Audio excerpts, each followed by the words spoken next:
Saturday night. This is Alt Culture Weekend right here on Tuscaloosa's New Alternative. My name is Noah. We've got a very special episode for you tonight. As promised last week, we're going to hit some big topics tonight. The Oscars are tomorrow night, so we're doing a big Oscars preview for that with some special guests, as well as, I went and saw Dune 2.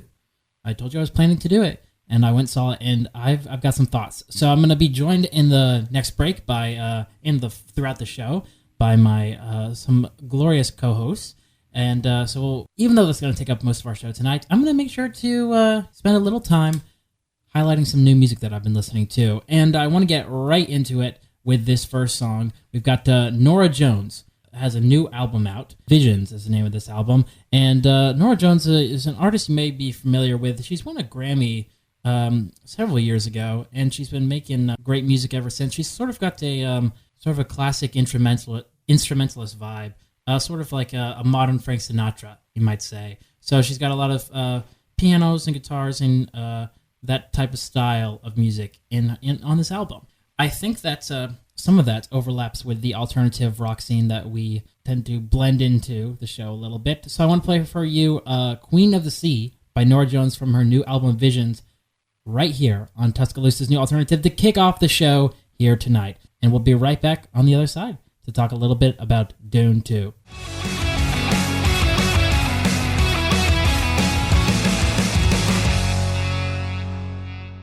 Neil deGrasse Tyson, you heard of this guy? He's got a problem with Dune 2. You'll hear in a minute that we were pretty favorable of the movie, but he was talking a little bit about how he had issues with the science behind how certain things worked, and how whenever they ride the little worms in the Dune 2 is that it doesn't really make sense. And I was like, dude, just get out of here. Just watch the movie, So he's out here saying things, but I think the real people we should be listening to are us. So I'm gonna go to this segment here with a couple guests. So we'll get right to it. Let's talk a little Dune. Here we go. All right, so now I am joined in the studio with some guests. We'll start here on the left. Hi, I'm Finley. And I'm Michael. And you guys would say that you maybe are some movie watchers, perhaps. We dabble in movies. Yeah, especially, in the last few years especially, yeah. Okay, and so this past Sunday, went and saw Dune 2, the new Dune movie, with Timothée Chalamet and Zendaya and all those people. Is the sequel to the original Dune movie. It's a sci-fi movie about people on this spice planet. They're trying to battle for control of the spice planet. This is the second part of the movie. So, general reactions walking out of the movie. I really liked it. I think it was very worthwhile to see in IMAX as well. And I thought the overall experience from top to bottom was great. And it was definitely one of my favorite movies I've ever watched in the theaters themselves. Yeah, it was the first movie that I've been really excited to see in theaters this year. So seeing it in IMAX, definitely worth it. There were just so many stunning things about this movie, and it's such an experience. And no matter how hyped it up it is when you're going in, it's going to exceed your expectations probably. Yes. I had high expectations, and they were met. That was how I would put my reaction to it. Like you said, Michael, we've been sort of hyping up on the show about what movies we're looking forward to, and it's kind of been a bit of a slump. But Dune 2 is like the first big one that we've all been looking forward to, and so I think it delivers. So we're going to talk a little bit about our experience with that in a particular division system. It's going to be a heart, a laugh, and a frown. So something we liked, something that we found humorous, and then maybe something that we were a little disappointed with or a little sad about. So let's talk a little bit about something we liked. So what was maybe one or two things that you were just really struck by with the movie, something you loved about the movie? So I think for me personally, it was just there's probably about 10 to 15 shots in this movie that I've seen them floating around the internet, and I'm seeing them on an IMAX screen. I'm just like, how did they do that? And it's just like, it blows my mind. I think Denis Villeneuve, every movie I've seen of his has those shots where you're like, that is something that I'll like forever remember about my movie going experience. And there were like 10 or 15 shots where I'm just like, that was incredible, especially on the Harkonnen planet, especially like in the first 10 minutes of the movie. There are some that truly like blew me away. Finley, what about you? Well, I like I said, I liked it so much as a movie, and I really liked the plot. I like the sort of politics and strategy of how the plot played out, and I really think that I said this to a few people. I think it felt like a peak Game of Thrones sequence in terms of like just how the plot played out, which I really is something I really enjoyed about it. Additionally, on a more sensory side, I thought the audio of the movie was just incredible, especially like the Bene Gesserit voice and the way they did the heartbeat sound to attract the worms like they did in the first movie. Yeah. But I hadn't experienced it in theaters until this viewing, so I thought it was really incredible. Blew me away. Yeah, so the way that they do some of the elements to sort of build the world and make these characters and represent the different types of people, you don't get that experience, that sensory experience, like you said, Finley, without sort of being in that theater, being in that IMAX theater even. Right.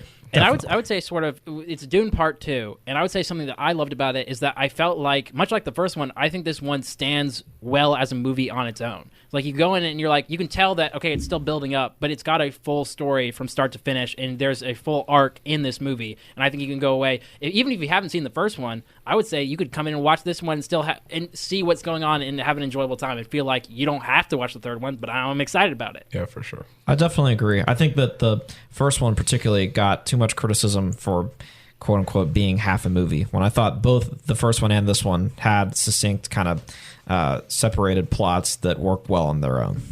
For sure. So that was something we liked. Now let's sort of maybe along that path. What was something that you found beyond just like normal praise for the movie, something that sort of tickled your phony bone a little bit? What was something that you found humorous? Finley, let's start with you. I really enjoyed and found humorous a certain improvised kiss scene between two of the more nefarious characters. Okay. So perhaps we should keep an eye out for like a little bit of romance. Little peck. Okay. Michael, what was something that you found humorous? I just found everything to do with Stilgar in this movie. He's kind of like Timothée Chalamet's character. He's like his mentor, his introduction into getting into the Fremen. And I found everything he did to be like awesome. He was like one of my favorite characters by the end of the movie. And there would just be some moments where like he would just provide such comic relief in a very tense scene. And it's not like you're gonna fall out of your seat laughing, but it was like lighthearted enough that it just made you chuckle and made you like just take a step back and be like, all right, like everything's gonna be okay. Yeah, and that's what I would say is something that also I found humorous is that there are some moments in this movie. It's not just like serious and important all the way through. There are some moments that I was like, whoa, I wasn't expecting them to like make a little joke there or have this weird moment. Like there was one moment where someone makes a joke and Timothée Chalamet's character, the main character, is like, what are you guys laughing about it? And they're like, oh, you wouldn't understand. It's like, oh my goodness, that's like a meme right there. Of like Right. me when they're laughing and they won't tell me what's going on. I was like, that's so funny that they just put that in. Those are things we enjoyed about it, things that made us smile, warmed our hearts. But then what was something maybe that you think could have been a little better? Maybe something that made you a little sad or a little disappointed about this movie? I'll start off. Is one thing that made me sad is that it's going to be such a long time until we get the next one. So it's these things are always up in the air. But the director, Denis Villeneuve, he said he wants Timothée Chalamet, the main character, to get a little older before they film the next one. So it may not be like 2028, maybe even 2030 until we get part 3. So that's making me a little sad. Michael, what about you? Yeah, I felt like Florence Pugh is awesome, and I don't know that she was in this movie enough for me. Like, because I felt like there was a lot of cool things that her character did and a lot of cool things that her character learned, and I felt like there could have been more of that. Yeah. And this, like, it wasn't like she wasn't in the movie at all. I just felt like they could have gone even further with her. If you were worried, if you were one of those people who felt like Zendaya was not in the first one enough, she's in this one a lot more. So we may see that Absolutely, yeah. repeat itself for Florence Pugh's character in the third That one. makes sense. So something that I found disappointing is actually in the same realm as what I found most enjoyable is that a few scenes, but one in particular I'm thinking of that I won't spoil, one major scene where I felt that the audio was sort of delivered in a way such that I couldn't hear two key lines in a very important scene. And, obviously watching in the theater with no subtitles, there's really no way around that. And, it's not the most important thing in the world, and it's pretty hard to find something that I didn't like about this movie. But I think that one sticks out in my head as something that I wish that maybe they would have considered in this key scene. Yeah, I know what you're talking about. So those are some different ways to think about how we experience this movie. But I think overall, if not 5 stars, very close to 5 stars. It's definitely worth your time. A lot of people are like it's too long because it's like almost a 3-hour movie. I don't like it's so worth your time, and it keeps your attention. It grabs a hold of you throughout the whole thing. So it's definitely worth it to go see it in theaters while it's still out there. Yes. I was never once bored. Yeah. So. I think if nothing else, it's not that you get bored because it's long. I think it sort of overwhelms you with how much stuff is in there, I think. All right. So that is our review of Dune 2. You got some extra time. You got a little spring break. Go see it. Go spend a couple hours and check out Dune 2 in the theaters. We think that's going to be the best way to check it out. We'll be back in a minute. Talk about the Oscars.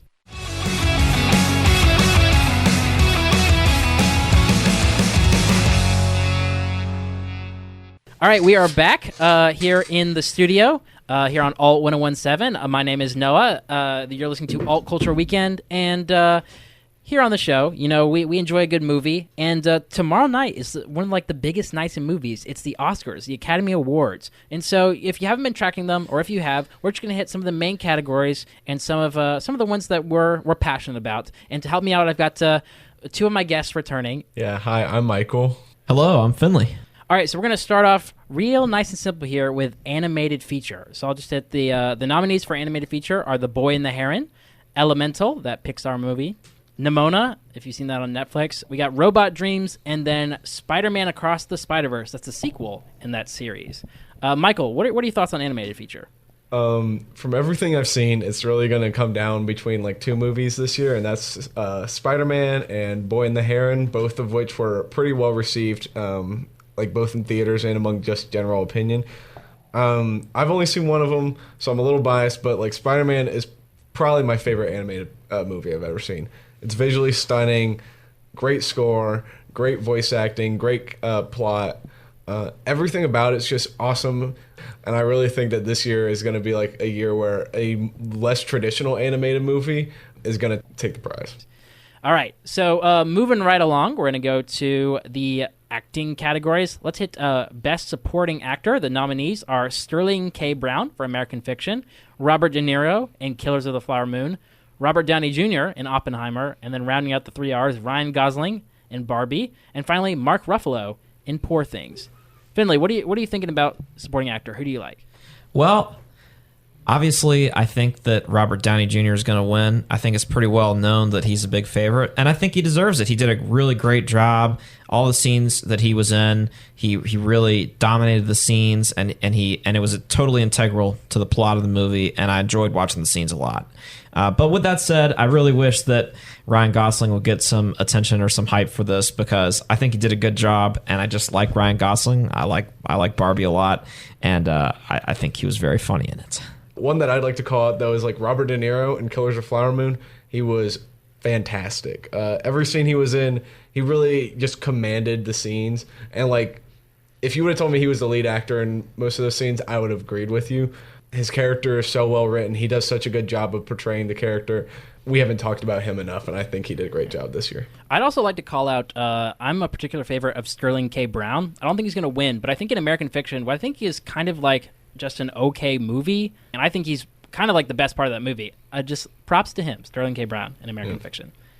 All right, we are moving along to Best Supporting Actress. We've got Emily Blunt in Oppenheimer, Danielle Brooks in The Color Purple, America Ferrera in Barbie, Jodie Foster in Nyad, and Divine Joy Randolph in The Holdovers. Sweeping throughout the season has been Divine Joy Randolph in The Holdovers. A lot of people are saying it's really good, and I think it is good. It didn't blow me away, but I do think it's better than an Emily Blunt in Oppenheimer, which I'm really not that big of a fan of, or an America Ferrera in Barbie, which I, just disagree with. Michael, I don't know if you have any thoughts on that. I thought America Ferrera in Barbie, I thought she was good. I think that her monologue, thought it was super well delivered, but outside the monologue, I'm not sure if there was anything else she did that really propelled her to be nominated for this category this year. All right, so we are moving right along to the lead acting categories. We're gonna hit. Let's go with Best Actor. We got Bradley Cooper in Maestro, Coleman Domingo in Rustin, Paul Giamatti in The Holdovers, Cillian Murphy in Oppenheimer, and Jeffrey Wright in American Fiction. Finley, who are you pulling for? Well, I know Bradley Cooper wants it. And he wants being it bad. a Philadelphia legend, I wish he'd get it. But at the end of the day, Cillian Murphy obviously deserves it. I think he did the most incredible job in Oppenheimer. Really epitomized what a lead actor or actress should be in a film. I'm just going to second that. For Oppenheimer being a 3-hour movie and Cillian Murphy being on screen for over 2/3 of that, I think he does such a good job of never letting the moment get too big for him. He dominates every scene he's in. He makes sure to put the right emotion into every scene, and he just never lets it get away from him. He just handles himself so well in that movie, and it's my favorite performance of his I've seen. It's probably my favorite performance of last year. Yeah, so Cillian Murphy's front runner. I know Bradley Cooper wants it, and Paul Giamatti I think has won at some of the other award shows, but it seems to be Murphy's to lose. Yeah. So best actress, we've got Annette Bening in Naiad, Lily Gladstone in Killers of the Flower Moon, Sandra Hüller in Anatomy of a Fall, Carey Mulligan in Maestro, and Emma Stone in Poor Things. So I'll just say, I think most of these performances deserve to be here. I wouldn't mind a Margot Robbie here over a Carey Mulligan, but I didn't think Carey Mulligan was doing anything super special at Maestro. I thought she was just okay. But it's really going to come down to Lily Gladstone and Emma Stone. And I think just with narrative and everything, Emma Stone's won it before. It's going to go to Lily Gladstone. I do think Emma Stone is sort of the best acting performance of the year as a lead actress. But I would be happy to see it go to either of them. I think it's probably going to go to Lily Gladstone. Yeah, I think Lily Gladstone, very similar to Cillian Murphy, is more of that subdued performance. Every scene she's in Killers of the Flower Moon, she keeps her words to a minimum, but she makes sure you feel the effort of those, just the meaning of those words. One of my favorite scenes in a movie last year was just her just breaking down sobbing. And I felt like there was so much emotion in that, that I think she definitely, if she wins it, she definitely deserves it this year. All right, getting to some of these big categories. We got Best Director. So Justine Triet, Anatomy of a Fall, Martin Scorsese, Killers of the Flower Moon, Christopher Nolan, Oppenheimer, Yorgos Lanthimos for Poor Things, and Jonathan Glazer for The Zone of Interest. Michael, what do you think about directors? Who do you want? So I think Christopher Nolan's going to win it. I just think this year is set up for an Oppenheimer sweep. Like, they are set up to win so many awards, both off of public opinion and how good the movie was.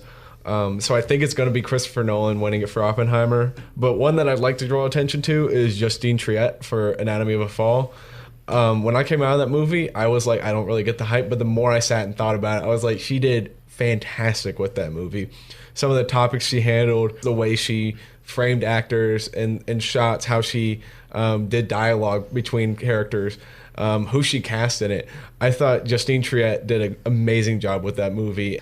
She's not being talked about that much for. I think it's really coming down to Christopher Nolan and Yorgos Lanthimos, but she did fantastic with that. Yeah. Finley, do you have some thoughts on Yorgos? Yes, I do. Yorgos Lanthimos did an incredible job with what is a really peculiar concept for a movie. I thought that the movie was really enjoyable to watch despite all of the discomfort and sort of, I guess, weirdness that permeated it.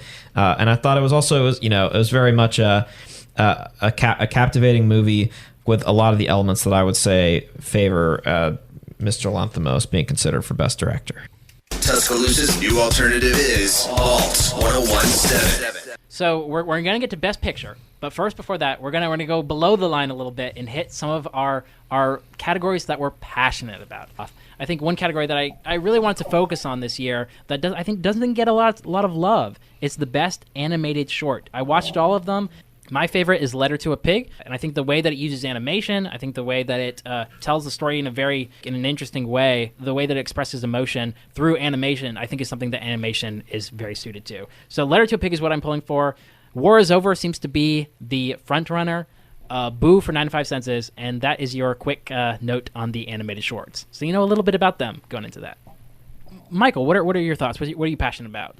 So this is another category that usually slips out of the focus of a lot of people, but Best Production Design this year, I think it has to be Barbie. Because, Barbie is very geared around, being in all these fantastical settings and being in, like, these colorful worlds and stuff. And I feel like their sets are engineered to be so like childlike, so colorful, and the fact that they did it all like practically. They didn't do much special effects for it. They did a lot of it like There's the sequence where they're going between the human world and the Barbie world, and they do it like on a conveyor belt, and I thought that was super cool. I think Barbie has best production design. I think it's going to come down from what I've seen between that and Poor Things. Yeah. I really think that Barbie takes the cake, though. Finley, what category are you passionate about? I'm passionate about Best Original Song, partially because I'm very excited to see Ryan Gosling's rendition with what I hear is a bevy of backup dancers at the Oscars, but also because I think that I'm Just Ken should win, although I've heard that What Was I Made For is perhaps a slight favorite. Call me biased, but I just like the song better, and I like the part of the movie better, and I like the dance scene better. But yeah, What Was I Made For definitely seems to be the front runner there, and will probably win. All right, so we'll come back up from below the line. The big one of the night is Best Picture. The nominees for Best Picture are American Fiction, Anatomy of a Fall, Barbie, The Holdovers, Killers of the Flower Moon, Maestro, Oppenheimer, Past Lives, Poor Things, and The Zone of Interest. 10 movies. What do you guys think? What are you pulling for?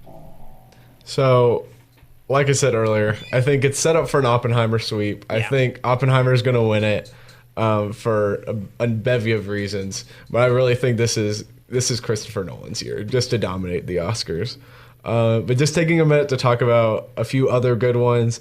Past Lives is one I watched that I thought was very cool, very unique about like how people coming over from Eastern Asia to the U.S. and how that culture like matches up and how it's different.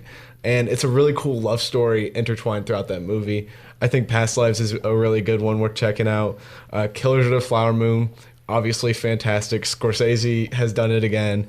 I think he does such a good job of portraying everything that happened with the Osage people out in the Midwest. And he does such a good job of creating characters that we're rooting for and that we care about. And then Anatomy of a Fall, like I said, I love that movie more. I think about it.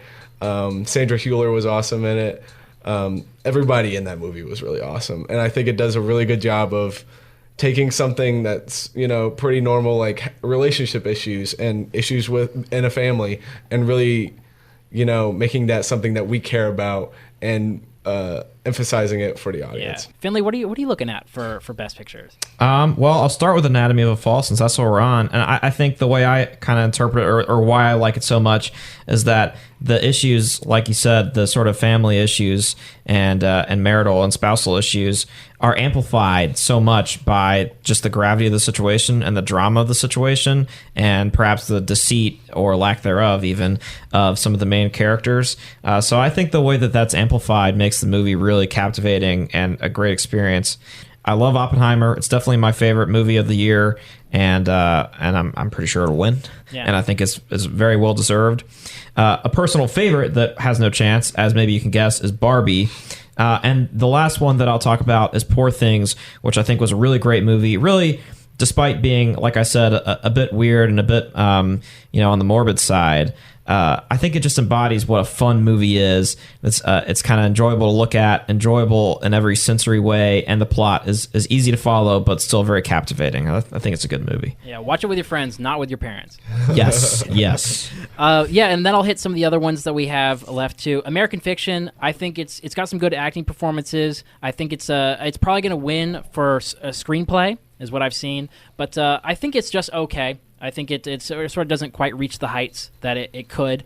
But I think it's an interesting story, and I think it's a worthwhile story to tell. Similar for The Zone of Interest, I think it's an important story, but it didn't really hit with me. Maestro, I think the first half of that movie is very interesting, very good, and then whenever Leonard Bernstein starts going downhill, I think the movie starts going downhill a little bit.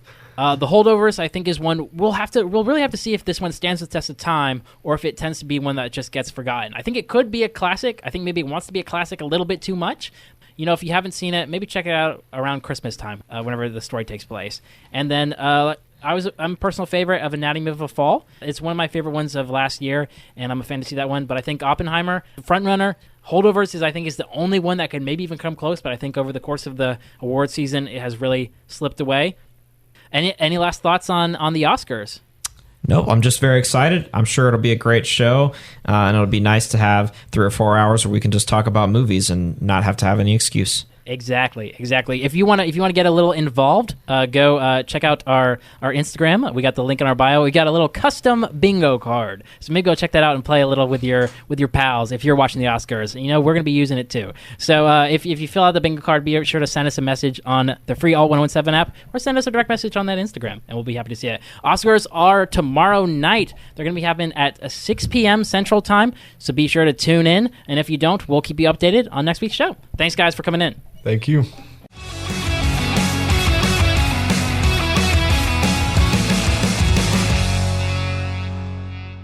You're listening to Alt Culture Weekend right here. Oscars tomorrow night, 6 p.m. I'm going to be watching them. I'm going to tell you, we won't spend as much time as we did tonight to talk about them, but I'll give you the highlights next week as we sort of break down that. And as we continue to follow music, movies, entertainment, and more and in the world of alternative culture. You've been listening to Alt Culture Weekend here 6 to 7 p.m. Saturday nights. Have a good night, everyone.